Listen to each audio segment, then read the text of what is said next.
In this how-to video, we're going to review fillets and chamfers. We add fillets and chamfers to remove sharp edges.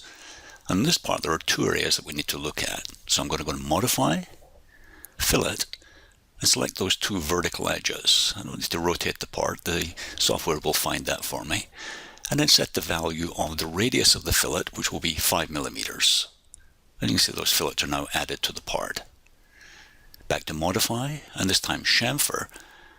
Select the two edges, and because tangent chain is checked on, that whole edge is selected. Quite handy just to drag that in and preview the size.